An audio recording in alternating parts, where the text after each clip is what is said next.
Ja. Velkommen til husmøte. Her legger seg stund til denne hentur. Takk at vi kan være samleir atter tjatt her Jesus vi tunne føtter. Jeg beder om at du må styrke okkon og løye okkon og gjøre okkon til ljøs av vennen herre og gjøre okkon skil som det stender folk mot fest vegna kunnlega trått. Vi ber om at vi ikke må være her herre til å kunnlega trått men at vi og viser og som tar som var fraumer og som kan av hesa luter hvert de var så. Det som Paulus sier, lars deg. Kan av skriftene daglig om det var så. Herre Jesus, vi kjenner til år, vi kjenner skriftene, vi kjenner Guds års lærer, og sånn stand i sannløkene og liva han og pratika han og lære han rett og sånn vi genga hava ljósa venen og genga rett av løy, ikke vittlast og vi bid om at signa ein kvanns lustar i kvöld og lett dem fri senka seg i hvert hjärsta i Jesu navn. Amen. Ja. Det en bok som heter Understanding Roman Catholicism. Understanding Roman Catholicism, hon utgiven av Chick Publications, til for som vi kjøper Chick-traktaten herfra. Og dette en fyrværende katolikker som skriver han heter Rick Jones. Han gav han ut i 95. Og i 94 gav katolska kyrkjan en revidera endurskoja katekismus. Og hon ikke vil given ut endurskoja sålesna som holdt i 300 år. Og folk helt til at katolska kyrkjan at han av Vatikan II rai i 1930 var sånn et brott. Da han var blivet mer liberal og blivet mer evangelisk. Men det var alt en fasade tog at det som en helt ble frelstur men var oppvaksen som katolikk konan hans er hos østene hjelten hvis bøkene og det har så vært i jøgnes her 500 så i lengo katekismene altså øyla tjulk og hukt etter hvert katolska kyrkjan offisielt lærer sagt du. Og det som katolska kyrkjan offisielt lærer, det læran tja katolska kyrkjene, det vil si finnast katolikkar som ikke trykva til eller hjotta til, hva det var tar så å gjøre her? Og blod der frelster, så har det ofte å gjøre til å slappe seg ut, ur en kyrkjo som lærer falskt, og som lærer frelse vi døpe og at kyrkjan sjálv kan døyla frelsene ut og at prestane har myndløkka til at fyrirgjeva synd og alt det her og at man kan komme til kyrkjene at møteka frelse og ikke til Jesus sjálvan og til tusendavis av vittnesbord om til at folk har vært katolikkar og helt alt vel steg til, men så har det hørst evangeliet rønt og rett og blitt kattlet av Guds anda og kommet til trygg ordentlige og så gjør det til at de kunne ikke være sittende her de har ikke høyme her altså, her hadde de sittet 30-40 år og hørst at det her som vi lært her og det har ikke givet dem samband med Gud. Det ikke givet dem frelsene, eller nekka som helst. Ja, hva er det så å gjøre her? Jo, de må slippe seg ut, og genga til omkring livande kyrkjo, møtas vi øren frelstun, og så videre. Og hetta, så kan du spyrja, ja, men katolicisme, her er ikke en gang noen katolsk kyrkja i Førjun, Ja, han kæret kyrkjan i havn lukka i. men det finnes katolikker i Førjun, og det ganger fyrir seg en økumenisk rørsla.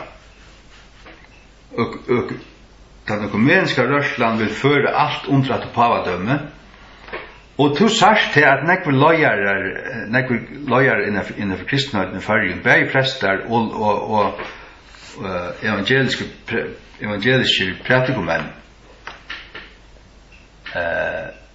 livra fyrir katolske kyrkjene, offisielt, allmänt. Og jeg glömmer aldrig at i 2014 kom en bibelles i Atlan ut til Falkakirkene, som alltid brukte ta jeg var ny frelster. Fyllt i henne, ja.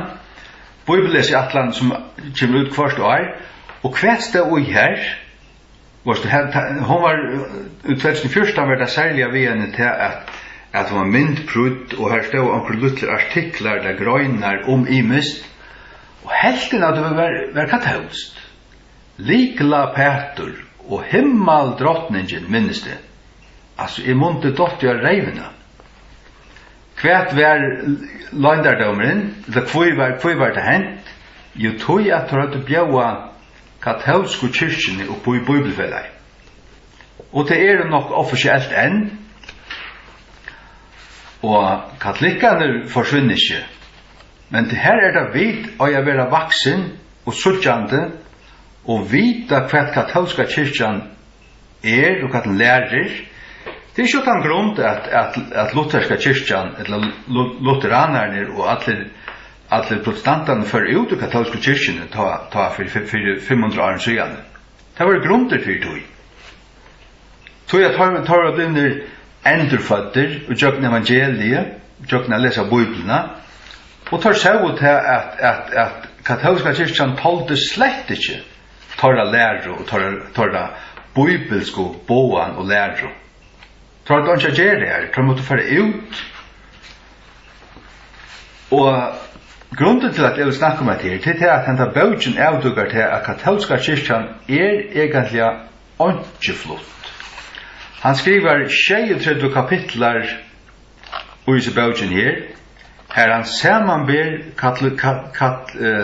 katekismena som kom ut i 1945, som enn den offisiella. Den som kom ut da, hon var ikke endurskåa ofta. Hon var ikke endurskåa i 300 år. Det vil si at han som han samanber i 45, det han som galdan til det. Og hvordan vi folk som lutheranere, det lutheranere jotta de seg til det, så det at han offisiella læran til lutherske kyrkjen som egentlig han læran til å undergive seg. Det vil si at heimamisjonen som anna bøyne i lutherske kyrkjene tar fylgja så lutherske lærerne.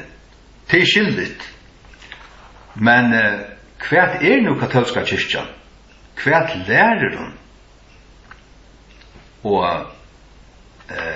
ja, jeg må si at jeg har åtte bøkene i 18 år, jeg har likjent tverlet trutja ferier. Og det sjokkerende. Altså, hei du vita hva den lærer, så hei du ikke lyfra fyrir henne, eller tala godt om henne, eller lite til, eller givet til å skine at hun kan stålast på, og at hun en sånn kyrkja iver høver. Du hei hildet det lykka lengt fra henne, hvis ikke langere, som Martin Luther og Zwingli og Calvin og alle tar gjørto, tar som kom ut ur henne. Hon ikke brøtt, hon enn den samme gallan, den samme skittna håran, som vi leser om i oppenberingen sier. Hon falsk. Hvis jeg leser til dømes iveskriftene av kapitlene, bare så du fart en hauming av oss ned. Og årsaken med at jeg leser i enskund, men jeg råkner vi at det fleste skilja. Kapittel 8, Salvation through the church. Altså ta lære til at frelsan bare og gjøkken kyrkjena, og ta der sier kyrkjan, det skriver der atter og atter, så mener der bare vi katolske kyrkjena. Du måst være i samband vi katolske kyrkjena, fyrir vi høver å kunne være frelstur, og tar halt det til at hon bøyde frelsene ut. Altså, du kan ikke være frelstur hvis du kjøver samband med pavan vi gjør årene. Nummer 2. Salvation through good works. Da lærer altså til at gode gjerningar parstur av frelsene. At det spiller parst og sjåvare frelsene.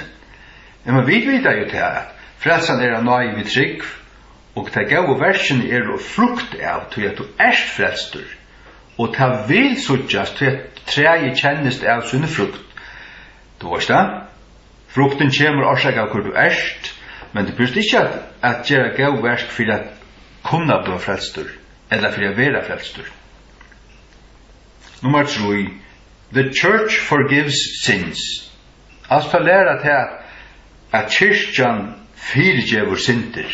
Men vi vet at det God som fyrtjever synder. At vi færre til Guds bøgnløyes og be han syndarna fyrtjeving. The one true church, stender så. Og her det katolska kyrkjan. Hon den øynasta sanna kyrkjan. Allar falskar i seg sjálvun, og ikkje utan til blua forøyntar at vi katolske kyrkjana kunde roknast som kyrkjer. Her stand de altså utanfyr. Og så neste kapittel 5, baptism saves. For lære til at barnadøpur utført av katolske kyrkjene frelser. Det gjør det ikke. Det trygg, aløyna, og Jesus Kristus fullgjør det versk som frelser. At du møter Jesus. Så det pavan.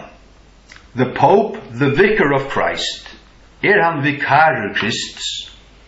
Han i sted Jesus Kristus? Nei, det han ikke. Hvor i sted Jesus Kristus? Heilig anden. Jesus innsette en mann at representere seg og sin egna person, lukka som en øynsteppen mann. Vi alt sendte på i sted Jesus Kristus og kunne ombo han. Ta vi færre ut i evangelien. Men vi ombo han ikke på en mystiska måte, lukka som vi fysisk, på en ekkert måte stegen for han, men vi egentlig bare båbærer. Vi sendte på i Kristi sted, som sa det 5 tosar om. Kapitel 6, The Pope infallible. Paven aufeilbærer, altså kan han ikke si eller gjøre feil? Sjølvan ikke, han bare med. Og nummer 8, The Sacraments save. At sakramentene frelsa. Herrens både alt båret at ta frelser. Læra døra. Og så det til som heter The Sin of Presumption. Jeg minns ikke hva det det kunne leve om. Men så læra døra om badnadøp. Og degrees of sin, at det grader av synden, at det deilige synder og ikke deilige synder, og så ja. Det passer ikke. Sjåvan det alvorligere synder enn ærer, men alt synd kan fyrtjevast. Hvis du kommer til Guds vi ærlig brottene hjärsta, og han møtt der, og du blir helt ærlig at fra din hjärsta god fyrtjevar det, så fyrtjevar han. Nummer 12, transubstantiation. Det at du lærer til at breie vil verilig til Jesu kjøtt, og vøyne vil verilig til hans blau, og at hetta bare ved at og drekke hetta til frelsande kraft. Det det jo ikke. Ånden vil til å drusje seg frelsan nærkant vi. Det vi trygg på at jeg møte Jesus personlig. Og så det til at de kallar det Eucharist, til altarbordet. Det sier det preserves from sin, at det er varvarðande kraft fra synd, det er det jo ikke. Og the Eucharist helps the dead, altså tar gjerra messer og offra og altaren og drekka til og i navnen av en deion og det skal hjelpa til deia. Han færen, så han færen. Du kan snart ikke gjerra fyrir han.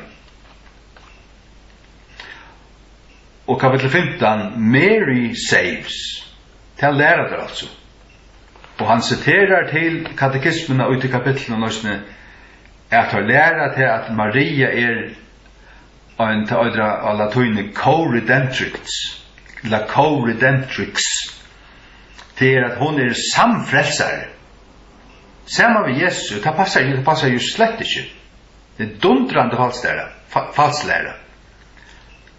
Kapitel 16, Mary saved from birth. Og her det som heter The Immaculate Conception, at hon var fødd utan synd øysene.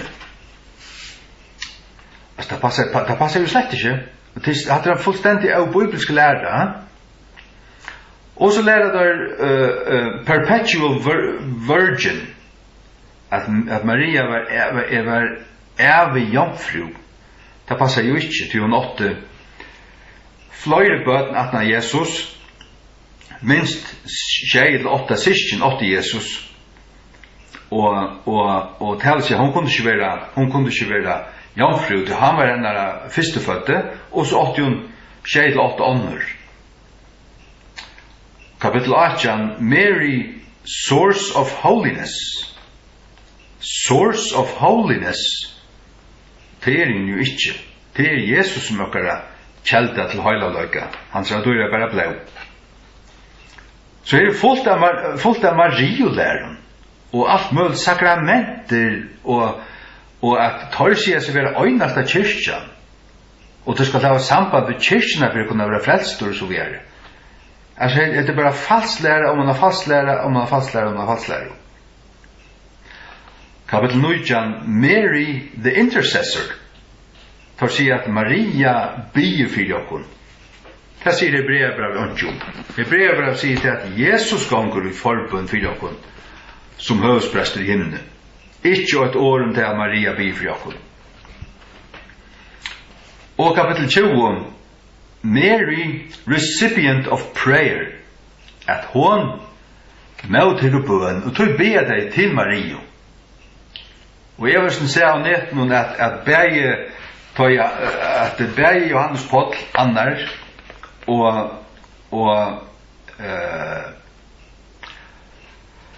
og Francis, og sånn her, Benedikt 16. Tar alle trudje søtte til at det var kommet av deiastra, at tar lit og si opp i hendrene av hverjon, Jesus, Mario. Så jeg tar trygg på at hun en frelsere, og det hun ikke. Og han tryggen hjelper dem ikke. Altså, tar han av litt av Marie, be til Marie og alt det her, og tro av kyrkjene, og tro av sakramenter, og alt det her, det ikke gagnet dem.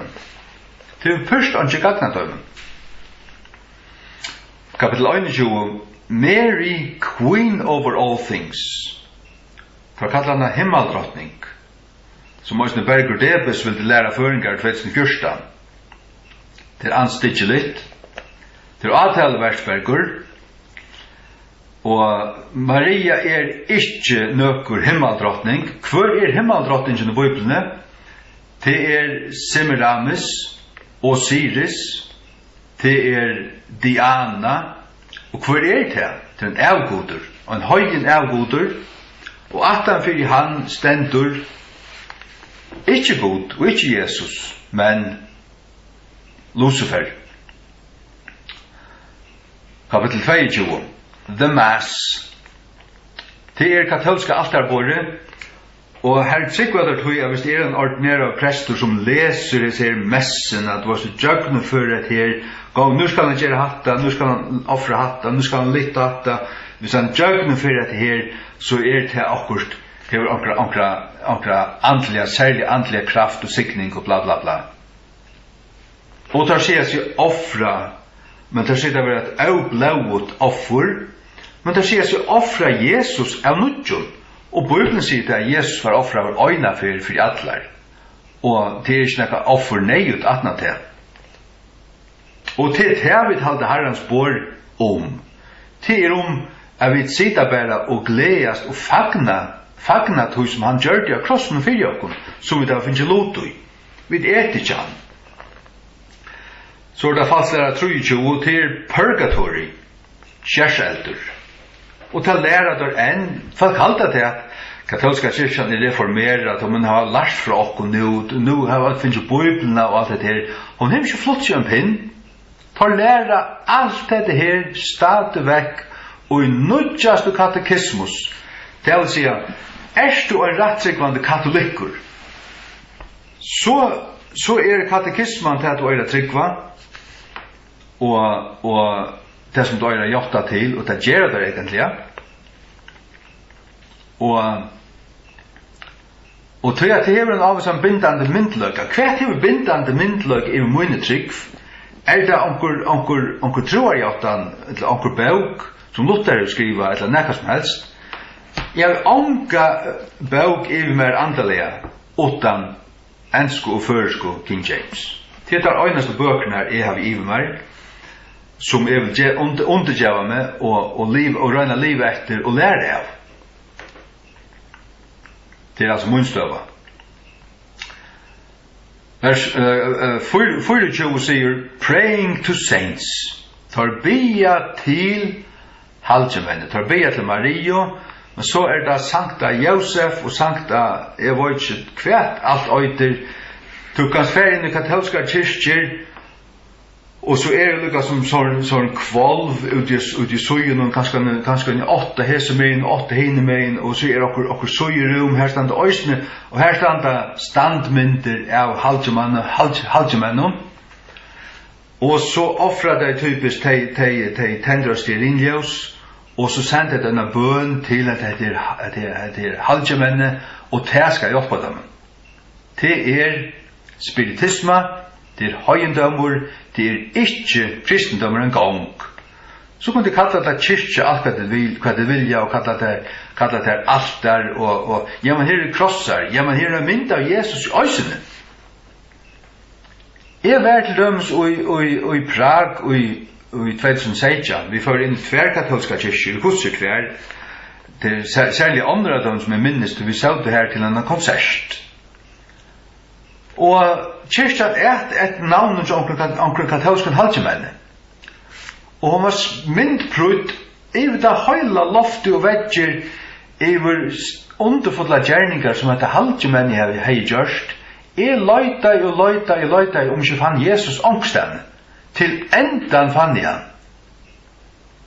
Men han var drukna av ursen halvdjemennen.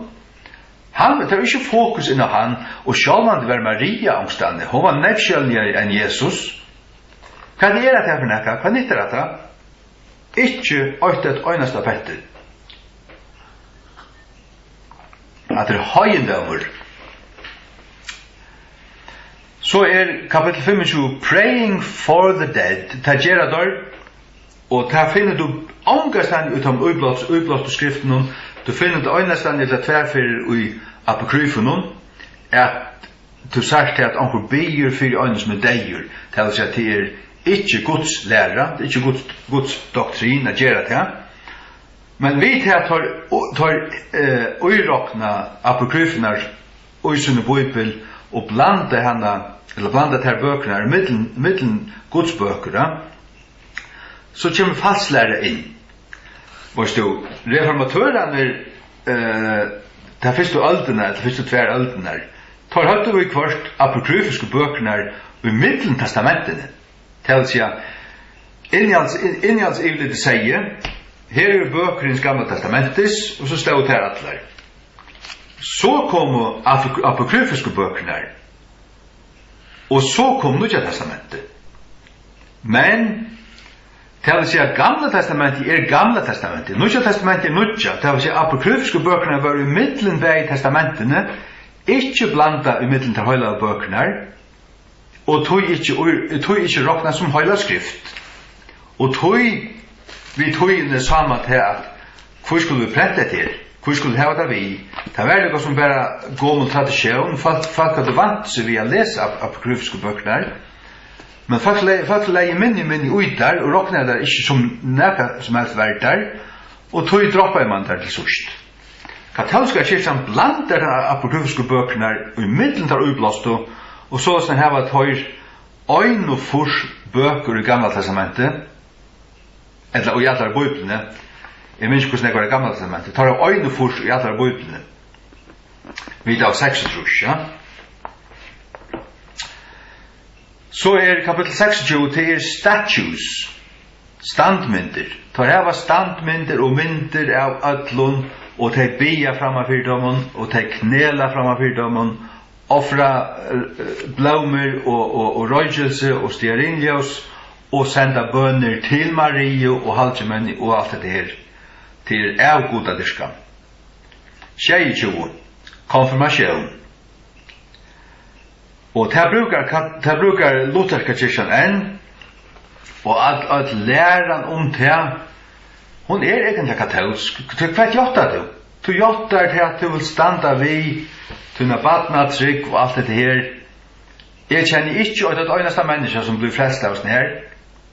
Jeg begynte å bli kallar og tøy til prest, til vi høyde en frelstan prest. Jakob Kassa Stronton. Men det var til at han lærte han hukte jokken bort i egen, og man kjente det som god var vi, og i tog som han sier, det var til han lærte det grunnleggende tingene om nøyene, om lovene, og om Gamla testamentet, Nya testamentet, Golgata, og hva frelsan og alt det her. Men så før jeg møte, og her ble jeg kattlaver, og da jeg tok med Jesus personlige, da ble jeg frelstur. Og hva er ta alt, hva er ta min badnadøbel, med kommersjon, med kyrkjegång, og alt det her, det er ikke hjelp meg nekka. Det er ikke hjelp meg nekka. 28. Confessing sins to a priest. Det er hjelpta synder til prest, og halda til vera godt og ratt. Nei, hva sagt du til skriften at det er hjelpta og synder fyrir hver nøren, og fyrirgav og så snær? Nei, vi fer til Jesus. Vi fer til Guds. Det er en god og en middelgång og med middel god og menn. Det er med Jesus Kristus. Så er det Timotheus 2:5. Indulgences er 22. Og det er avlat. Vi kjenner det fra kyrkjesøvene, ja. At det var det som punkt i salen at Luther som jeg, det var en som at Johannes Tetzel, som ferreist rundt Tyskland og seldi avlat, gjør denne sånne herfer her fra kyrkje til kyrkje, og seldi syndana fyrirgjeng for pengar, tog at Peterskirkjan skulle byggjast ut. Og så skrev jeg et brev, du fikk et brev, at nu var denne synder fyrirgjengnar, og du kunne også kjeipa syndana fyrirgjeng, og på forskott. Hvis du alle der drepa omkring, så kunne du betala for det, og råkna det fyrirgjevnan fyrir det, eller at du ville druva hårde hva du ville gjøre. Hoksa der til. Og så sier det til kapitel 30 at du bæra kyrkjan og prestane i katolske kyrkjen som kunne tuja Guds ord, eller tuja det ratt, sier det hva den rette tutningen er. Og det gjør det slett ikke ratt. Og så er det penance. Det at hvis presten sier at du skal gjøre akkurat at fire tunna syndafyrgjeving som han gjør der, så skal du gjøre det. Og det typisk at be at 24 var en dag inn til et eller annet, og i 21 det er akkurat svagt, som om det skulle kunne gjøre der.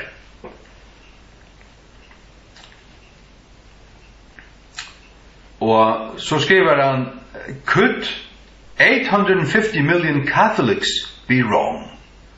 Her det er også typisk som man også har i fargen, det er at, ja, men flertallet av folkene er kyrkjefolk. Altså, du kan ikke si at det alle som folkene er for kjærst. Så man heldur til at mangden skal kunne tvinga sannløkene til å være noe annet enn det som skriften sier, ja? Det er ikke sånn at tingene henger sammen. 830 millioner katolikker kunne vurst tekka feil, hvis det Guds ord sier noe annet. Hva må du gjøre? Da må vende kyrkjen i reiv, lese Guds ord, og trykva til rett, og blå frelst, og blå der til. Så er det typisk ikke langer katolikker. Det som er som skriver seg bøkken her, han kunne ikke blå ved å være katolikker. Kapitel 36 er sølibat. Det er at du prester så skal du leve i sølibatet. Du er ikke lov til å gifte det. Og det er akkurat det som Paulus skriver til Timotheus her. Og sørste tog skulle komme falslærere som skulle være lærere av et eller annet, og de skulle lære menn at ikke at ete hett og alt, og at halda seg fra giftast. 4 Timotheus 4 fra vers 8. Men anden taler tydelig at og innen 17 tøyen skulle sommer færa borste fra trunne og djeva gætur etter tølande andun og doktrinun av djævlun. Her er vi skriva katolikkar og anna. Sjåan det her. Ta du helt du fyllt vi og hårst disse ivskriftene her, så er det katolikkar ganga tjei.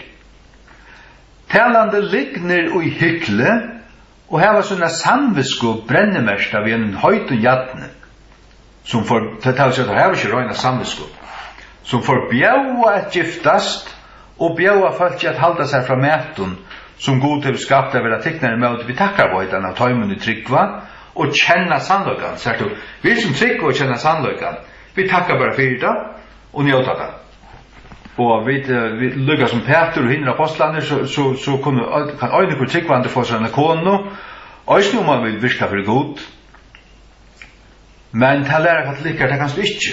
Du skal være munker, eller er du prestor, så skal du øyne være frahaltande. Og kunne du det, når det blir sodomitter og barnamisbrukere og i lenga baner, til å vite det dødelig av. Så sørste kapittel til han øyder last rites. Det er at katolska kyrkjan hever 6 sakramenter. Her badnadøper øyn, så altarborg et anna, og giftarmaler et anna, og jeg minns hva alt det men det sørste ritualet, the last rite, RITE, og det at du av deg strå skal råpe en prest, han skal legge hender av deg, salva, du beger for det, bla bla bla. Og jeg vil lise bøker etter katolikker her til å si at tar virka, til dømes Charles Chinnikai. Jeg halte han som skriver til at han visste om negv, at han som prestor skulle utføre til søsta sakramentet i tryggvar katolikker som hadde givet gynge i kyrkju, alt sitt lov, og be til Marie og signa seg, og ditten og datten. Og han helt i hånden av dem inn deierne, og de uld og skrudja og alt, og han visste hva det faulet, det var ikke til himmels. Ja, på uthett, ja, det var ikke frelst. Det åtte ikke Jesus. Det hadde fyllt av en falskare religion. Det er hva katolicismen er. Det er en falsk trygg. Og det er ikke til at man ikke dom ilt, men det er til at man elskar og verger sannløygan, og det må vi gjøre, det var det som Luther at tar gjørto, det var tog til blå en reformasjon, skjønnøyt. Galater brev 8-9 sier hese olvars år, men tau at vid, eller en angel av himne, præt ikkje tikkun nekran annan gledebåskap, enn han som vil hava prætika tikkun, ta veri han bannaur. Ein som vi søtt og avur, så sier nu attur, og nekar, præt ikkje tikkun nekran annan gledebåskap, enn han til ta tikkje vi, ta veri han bannaur. Og ta sier enda bøtjenløsne, som mævren annars skjera væren på passelig, men han sier til hvordan kan Anna enn hatta kvøyla iver katolske kyrkjene ta i hon så eise hever en annan gledebåskap enn Jesu Kristi gledebåskap. Og folk blir ikke frelst av at den skramblen her som klovnaskapen tjadam. Hva er det? Hatt er en falske gledebåskaper som Guds ord lyser tvøyfalt forbannelse iver tann som prætikar at her. Tog hatt a løye folk fortapt. Jeg husker så at lese omkring ting ur så bøkene om til i Jordan. Jeg godt nok leser jo en skund, men jeg skal lese spekelige og tøyelige. Introduction. In recent years, there's been a merging of Roman Catholicism with traditional Protestantism. Many on both sides now claim those in the other camp as their Christian brothers and sisters. This was unheard of several years ago, but today, number one, Roman Catholic clergy appear regularly on Christian television promoting unity between Catholics and Protestants. Number two, Christian radio stations broadcast Roman Catholic programs. Number three, Christian bookstores carry a variety of material appealing to Roman Catholics. Have the two sides in fact merged? Are they both now preaching the same gospel?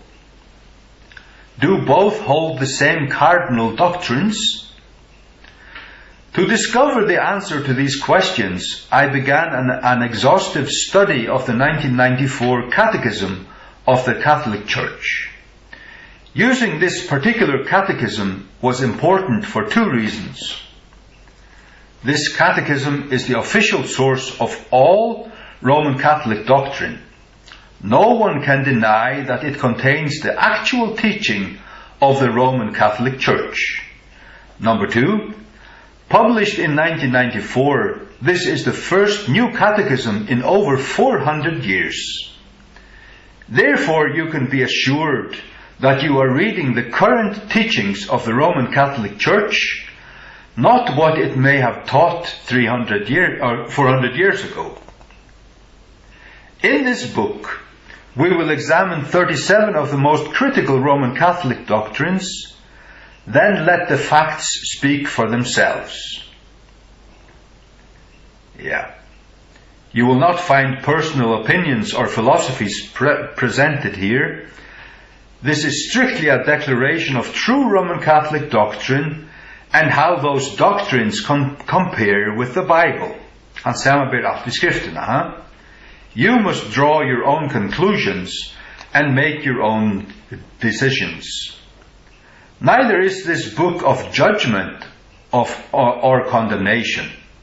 Its sole purpose is to help you better understand Catholic doctrine, so you will be prepared when you stand before God for judgment, as we all must do after death. Hebrews 9:27, and as it is appointed unto men once to die, but after this the judgment. My heart breaks at the thought of anyone hearing Jesus proclaim the following words to them on that day: I never knew you. Depart from me, ye that work iniquity. Matthew 6:23. Yet the Bible reveals that the Lord will proclaim those very words to many religious people. Knowing this, it is vital that you do not blindly follow anyone. Learn these Roman Catholic doctrines for yourself, so you will be able to face God with confidence. As you read, my sincere prayer is that God will reveal His truth to your heart and mind. God bless you.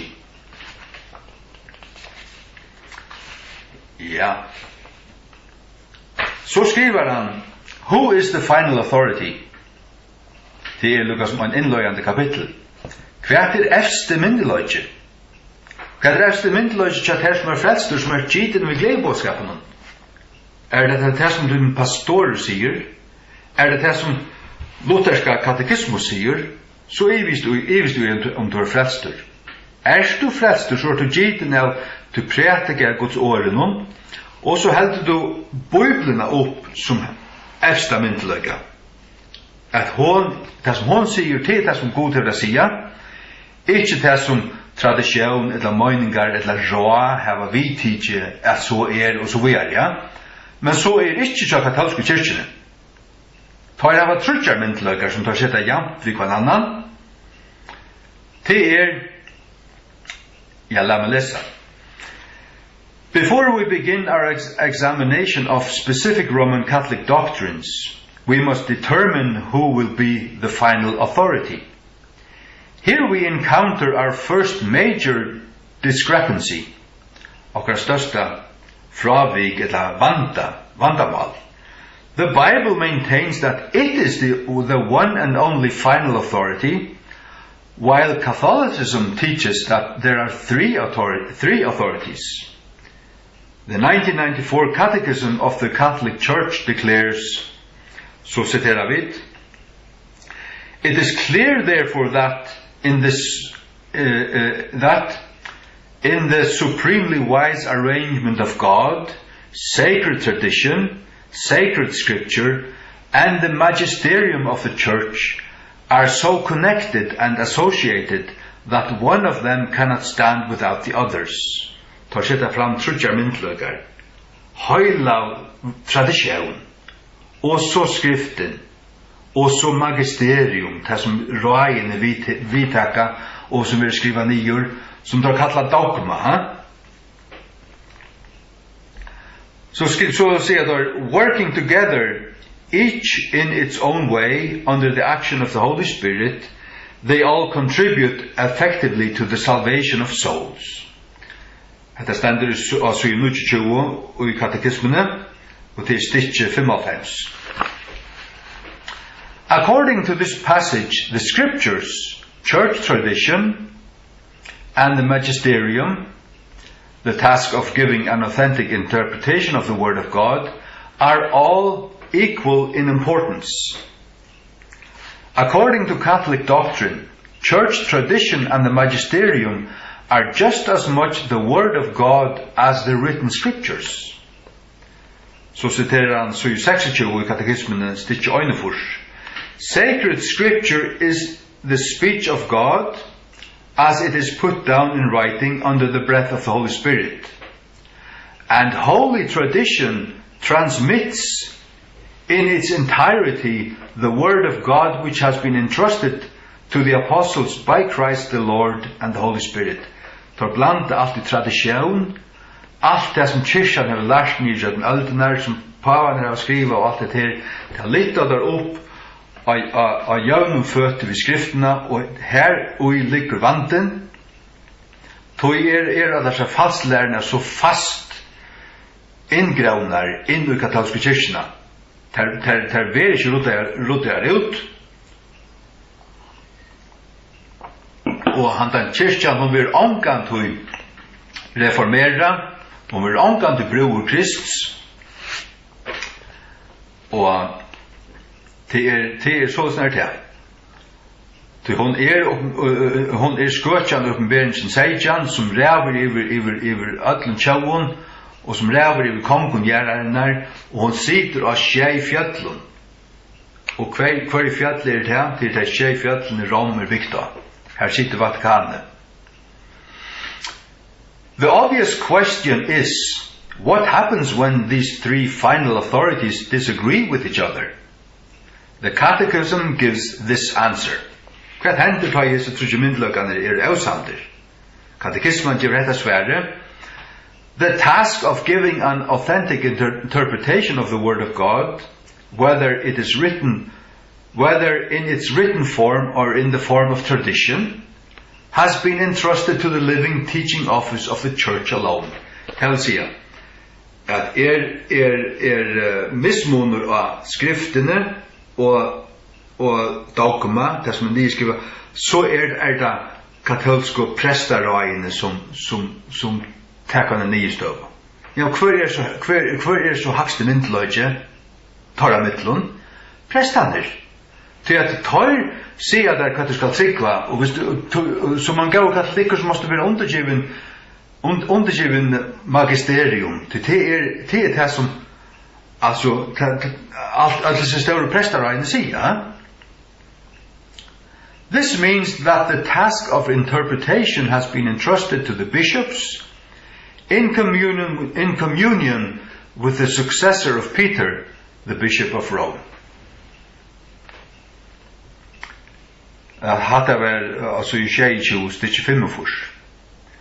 It is important to note that when the Catechism explains that the task of interpreting the Word of God was entrusted to the Church, it is referring exclusively to the Roman Catholic Church.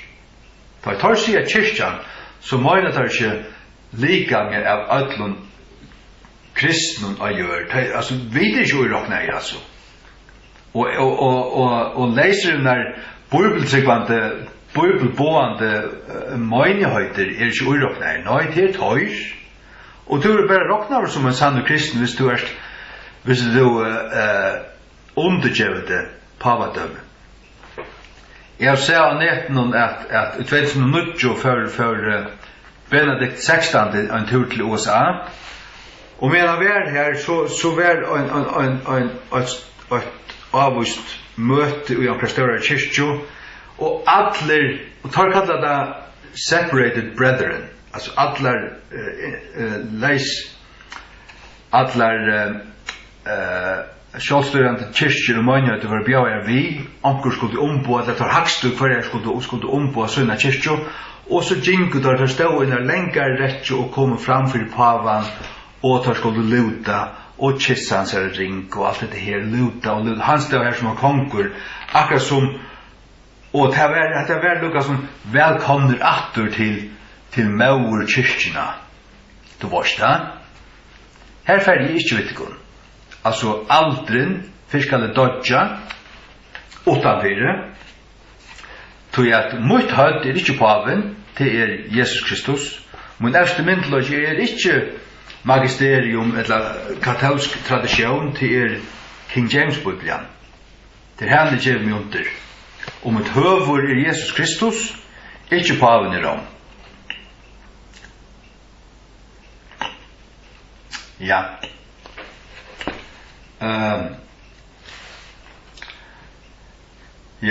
The church always refers to the Roman Catholic Church. The Catechism repeats the same doctrine using different words. Så citerar han atter, altså i 432. For, of course, all that has been said about the manner of interpreting Scripture is ultimately subject to the judgment of the Church, which exercises the divinely conferred commission and ministry of watching over and interpreting the Word of God.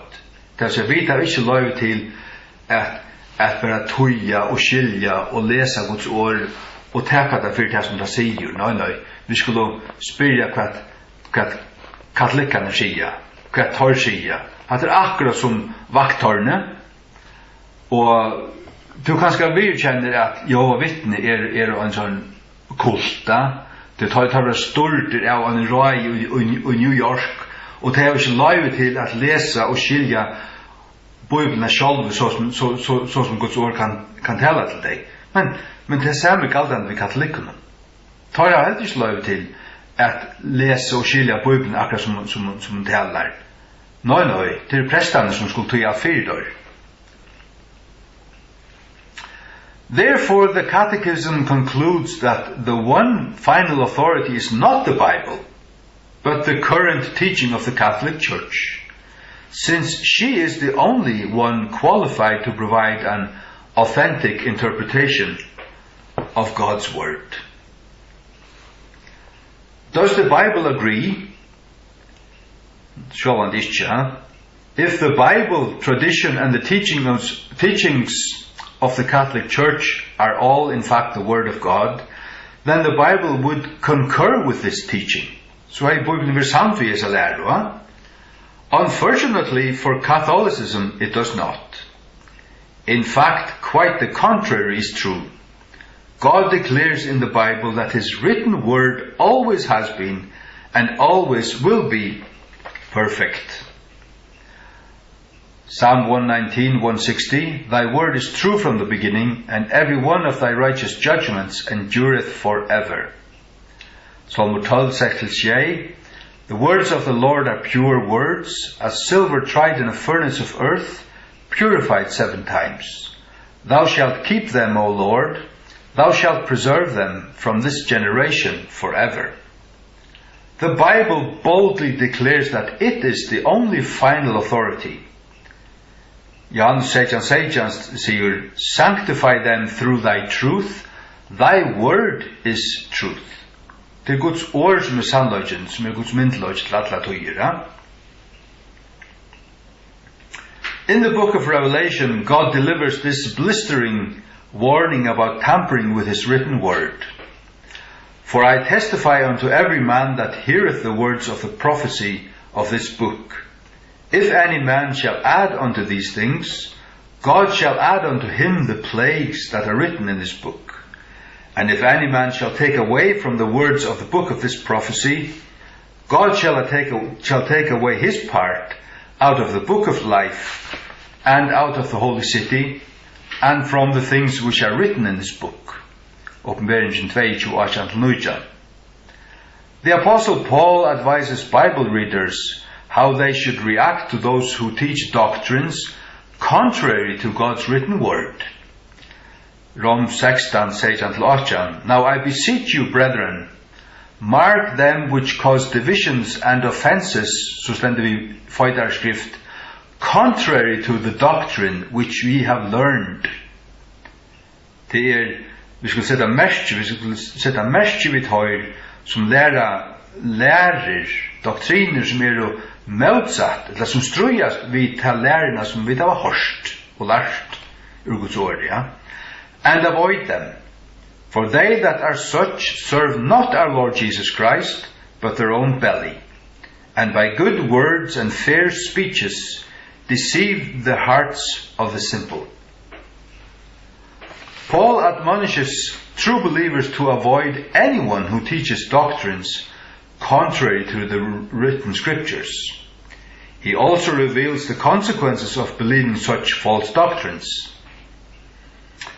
Galatians 1:8, But though we or an angel from heaven preach any other gospel unto you than that which we have preached unto you, let him be accursed. Then Paul immediately repeats himself, as we said before, so say I now again, if any man preach any other gospel unto you than that ye have received, let him be accursed.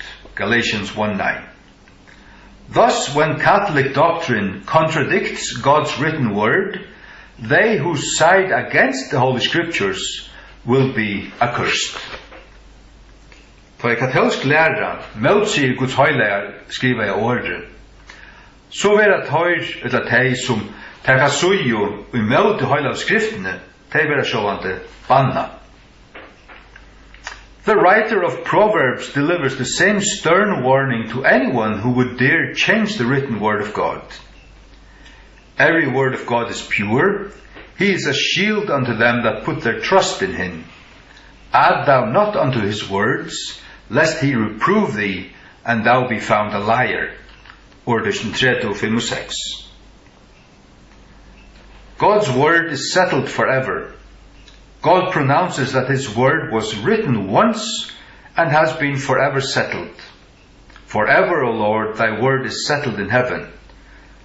Psalm 119:9. But the word of the Lord endureth forever. 1 Petrus 5:20. The word of our God shall stand forever. Isaiah 48.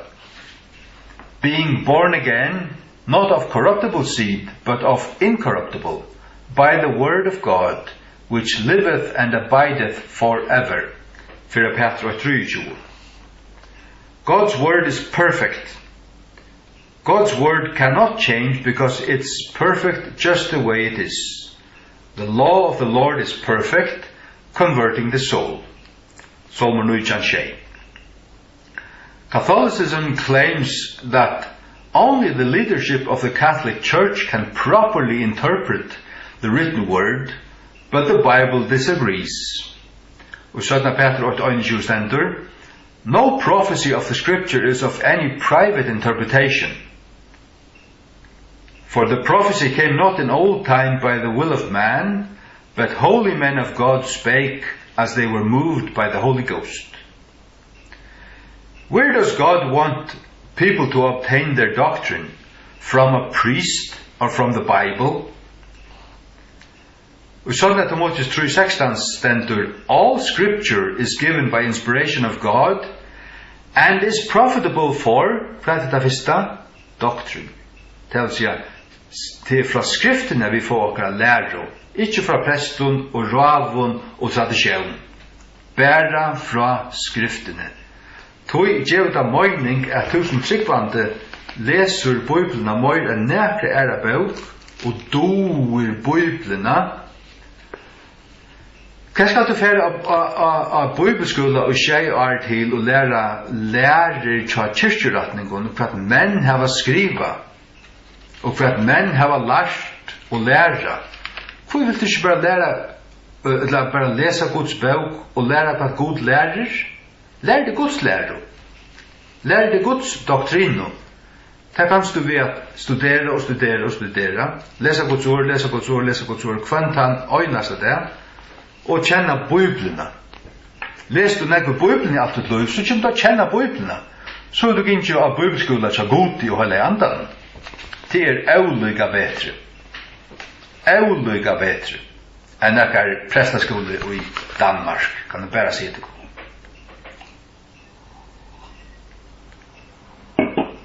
Øysne bedre enn nekkar evangelisk og bibelskole i Norra. Øysne bedre enn det. Vi leser bare videre. Ja. Nekkar notrett rett. Les enda kapittel 19.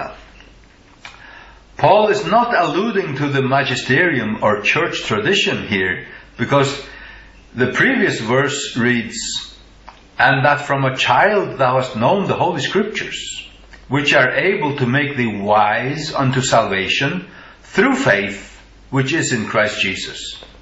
Og at fra batni hefur du kjent dine høyla skrifter, som føra for å gjøre til vysan til frelso, og gjøkken trygg, som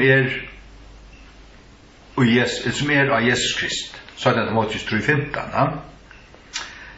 Since the Catholic Church was not yet in existence when Paul penned these words, he could not have been referring to the teachings of Catholicism. Did God give away his authority? Stendur som iveskrift her. As these and hundreds of other scripture verses make plain, God never gave anyone the authority to add or to change his word. It's perfect and complete, just as he wrote it. One of the first questions you must answer for yourself is, did God violate all these scriptures by giving the Pope and the Catholic Church the right to change his word, though he said he never would? The Pharisees. While Jesus walked the earth, he publicly rebuked the Pharisees, the religious leaders of the day. Howbeit in vain do they worship me, teaching for doctrines the commandments of men. For laying aside the commandments of God, ye hold the tradition of men. Så at katolikkene akkurat som fariseerne. Tar gjør du kvæt, tar høyt og gjøkken aldnar samla seg opp tradisjoner rundan og utanfor Guds ord, som tar skriva seg nyer, og som tar gav gater, men der gav ikke Guds ord gater. Og tar gjør du, tar laying aside the commandments of God, tar du Guds båd til søyes, og helt du manna på. Så helt Jesus og helt Guds ord nek og manna på, ikke.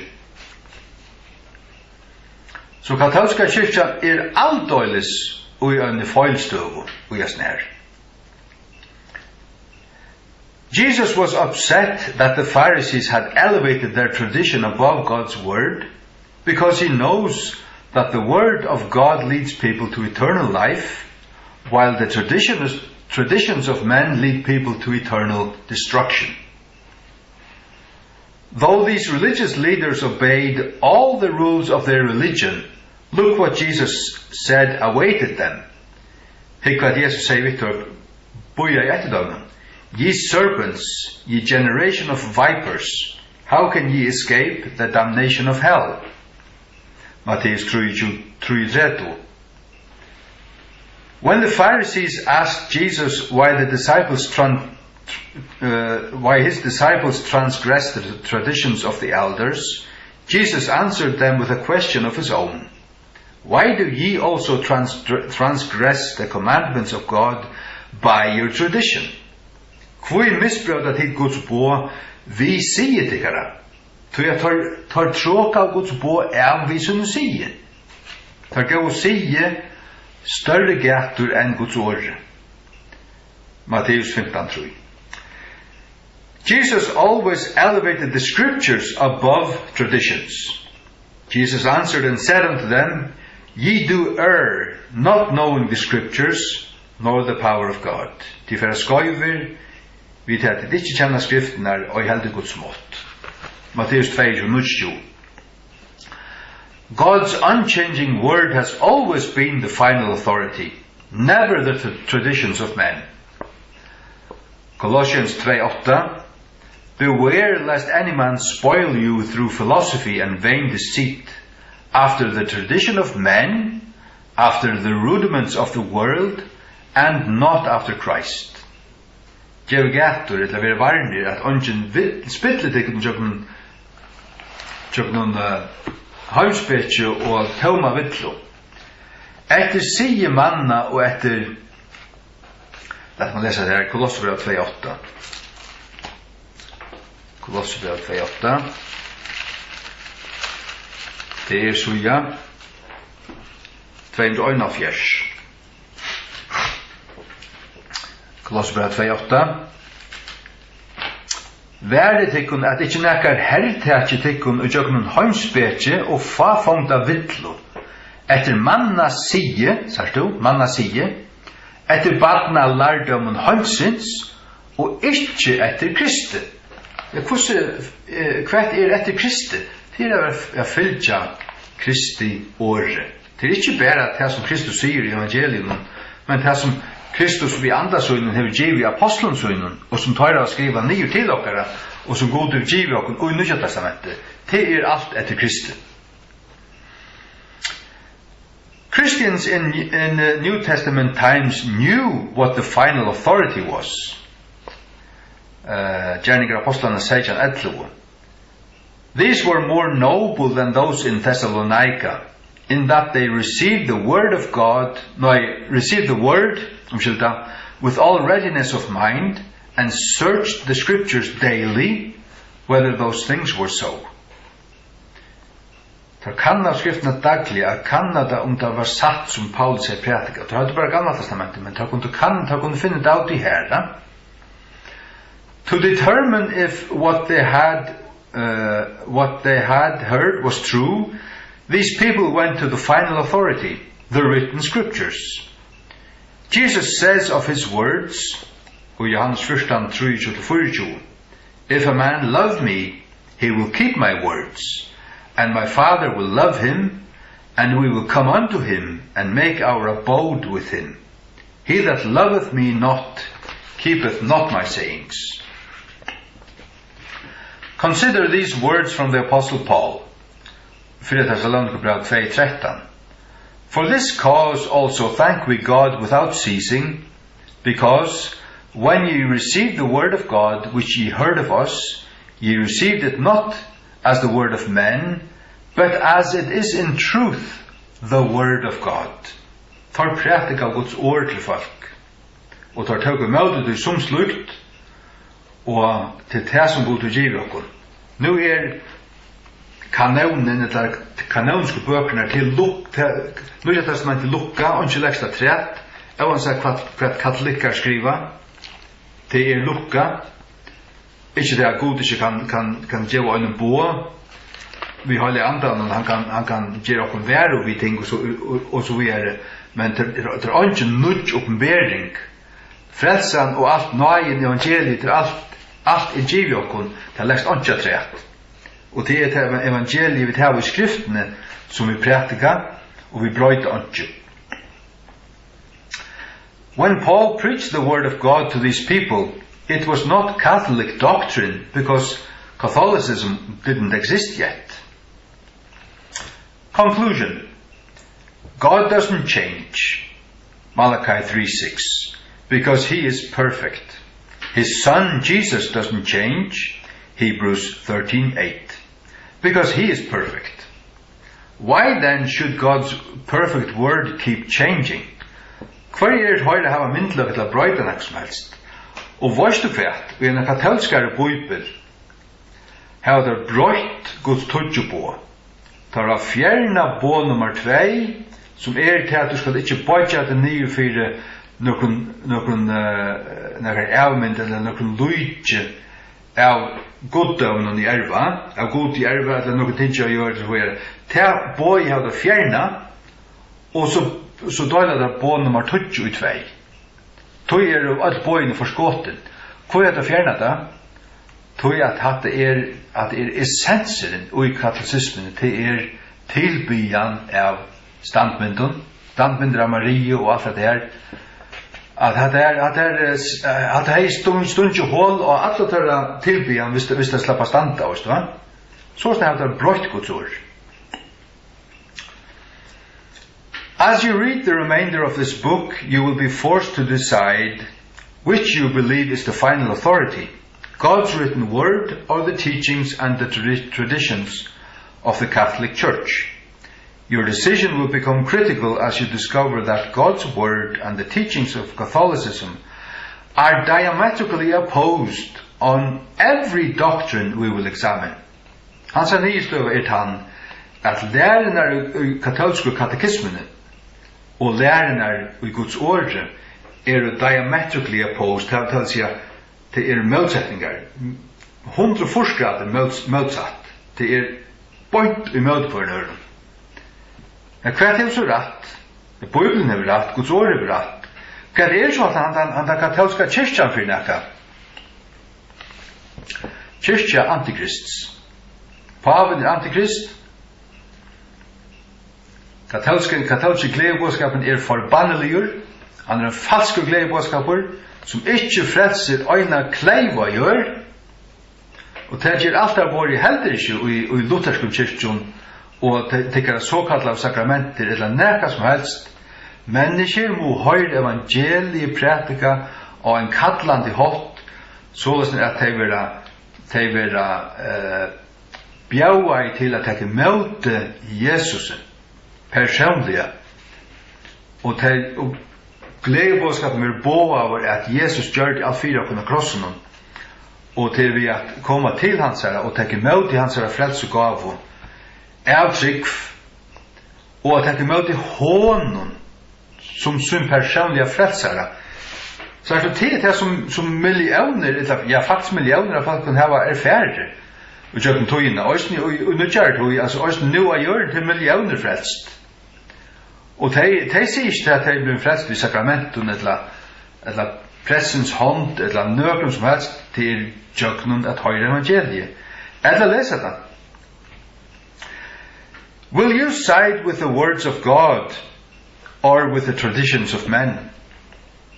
Heaven and earth shall pass away, but my words shall not pass away. Matteus 4:25. Note, also on vimerking, since the written scriptures plainly state that they alone are the word of God, for the remainder of this book all references to the word of God or God's word will refer to the written scriptures only, not the traditions of the Catholic Church or the magisterium. Let God be true, but every man a liar. Let God være sannåren, eller sannan, og hver mann en liknare, stender i Rom 3:4. Guds ord hever rett. Hver halda at har seg vera, eller hver halda at har seg vera, jeg kunne seta noen råd av presten, og noen vit etter, vit, og tar lesa alt som kyrkjefedrane og pavan har skrivet og alt det til, men gjør ikke Guds ord gator. Halda da ikke sitter i Guds sted, ja, det akkurat hva det halda. Det halda at paven sitter i Guds sted, at han en annan Kristus, og det sjálvasta definisjonen av en antikriste, tog paven antikrist, om at katolska kyrkjan haldast av hundan til utan, og utgjør fargen alt tog lika lengt som Islam og Jesu navn.